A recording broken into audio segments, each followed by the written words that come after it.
If you've ever been told you need to be more confident, this episode is for you. Because for many high performing women, confidence is not the problem. You trust your judgment, you know your work is strong, and yet somehow that confidence is not translating into advancement. Today, we are talking about why confidence gets misread at work, how different forms of confidence are recognized or overlooked by leadership, and what to do when your confidence is quiet, relational, or strategic instead of loud.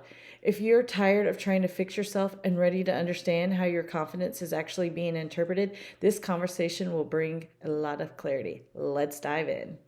Welcome to Career Growth for Working Women. If you're feeling tired in a way rest alone won't fix, or successful on paper but unsure what's next, you're not broken. You're not alone. I'm Shannon, a promotion and compensation coach, and this space is about helping women grow their careers with clarity, confidence, and sustainability, not pressure or hustle. Take a breath, settle in, and let's talk about what's really going on beneath the surface. There's a phrase I hear all the time from high-performing women. It sounds simple, but it carries a lot of weight. I think I just need to be more confident. Sometimes it shows up as, I need to speak up more, or I need to be bolder, or I need to stop second-guessing myself. And on the surface, that sounds reasonable. Confidence is something we are told successful people have. It is framed as the missing ingredient, that thing that separates women who advance from women who stall. But I want to challenge that assumption today, gently but clearly, because in my work, confidence is almost never the real problem. In fact, many of the women who feel stuck are already confident in ways that are just not being recognized. They trust their judgment. They know their work is strong. They are not unsure of their competence. What they are unsure of is why that confidence does not seem to translate. This is where the confusion starts. You know you're capable, others rely on you, you make good decisions, you contribute meaningfully. So when someone tells you just to be more confident, it feels vague at best and dismissive at worst. More confident how? Louder, faster, more visible, more assertive, and more importantly, confident for whom? Because here's the part no one talks about. Confidence is not a single behavior. It is not one tone, and it is not interpreted the same way in every context. Confidence is filtered through perception, and perception is shaped by how leadership already understands your value. This is why confidence advice works beautifully for some women and backfires on others. Let me explain. Some women naturally create value through execution. They move quickly, they decide, they act. Their confidence shows up as momentum. When they are told to be more confident, it also looks like taking the lead on something visible, and leadership responds to that. Other women create value through relationships. Their confidence shows up as steadiness, as trust, as emotional intelligence. When they are told to be more confident, it can feel like being asked to override their instincts. And when they try, it can come across as forced or even misaligned. Some women create value through influence and pressure. Their confidence is felt. They shape rooms. They communicate easily. But without clear positioning, that confidence can be misread as style without substance. And some women create value through clarity and foresight.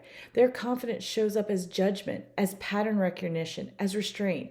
But if that thinking stays internal, leadership may never experience it as confidence at all. So when we tell women to be more confident, what we're really saying is express confidence in a way leadership already knows how to reward. And that is part that creates trouble because women are already confident. They are just confident in ways that are quiet, relational, strategic, or behind the scenes. And those forms of confidence often get overlooked. This is why confidence becomes such a frustrating topic. You start questioning yourself. Am I not confident enough? Do I need to change how I show up? Do I need to be more like her? And suddenly, growth feels performative. You are no longer leading from who you are. You're trying to adopt a version of confidence that does not actually fit. And this is where burnout creeps in. Not because you lack confidence, but because you are constantly adjusting yourself to be legible. And here's the reframe I want to offer. Confidence is not something you add, it is something you translate. The issue is rarely, do you believe in yourself? The issue is, can leadership see how your confidence creates value? When confidence is visible but not contextualized, it gets misinterpreted. When it's being contextualized, it becomes powerful. This is also why some women get labeled incorrectly. Confident women are told they are intimidating. Thoughtful women are told they lack presence. Steady women are told they need to be bolder. Influential women are told they need to be more serious. These labels are not diagnoses.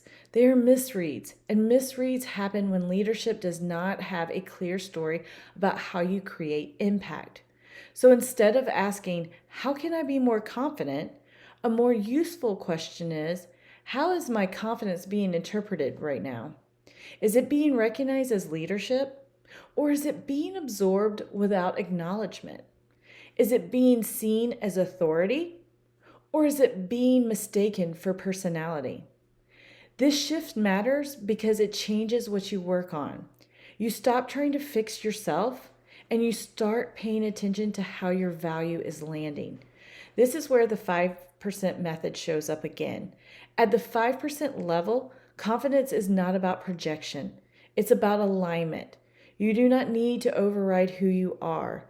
You need to make your impact easier to recognize. And that might mean letting leadership hear your reasoning instead of just your conclusion. It might mean naming the relational work you are doing instead of assuming it's obvious. It might mean connecting your influence to outcomes instead of letting it be felt but not defined. Notice what's happening here. You're not changing who you are. You're changing what is visible. And that is why this work is sustainable, because confidence that comes from alignment feels steady. It does not require performance. It does not require constant self-monitoring. It feels grounded. And grounded confidence is what signals readiness. As we start to close today, I want to leave you with a thought. If you've been feeling like confidence is this thing standing between you and the next level, pause before you internalize that. Ask yourself instead, where am I already confident but not being recognized? Where does my confidence show up in ways that are quiet, relational, strategic, or behind the scenes? And what would change if I stopped trying to be more confident and started making my confidence legible? You are not underconfident. You are not behind. You are not missing some internal switch. You are navigating a system that only rewards certain expressions of confidence by default. And that is not something you fix by becoming louder. It is something you shift by becoming clear. I'll see y'all next time. Before you go, I want you to know this. You don't have to figure out your next move alone. If you're feeling stuck, under-recognized, or unsure what's realistically possible in your current role, I offer promotion strategy calls where we walk through your goals, your role, and what makes the most sense for you next. No pressure, just clarity. You can book that call through the link in the description. And if this episode resonated, would you share it with another woman who might need it right now? Leaving a review also helps this show reach more women who are ready for real career growth. I'll see you next time.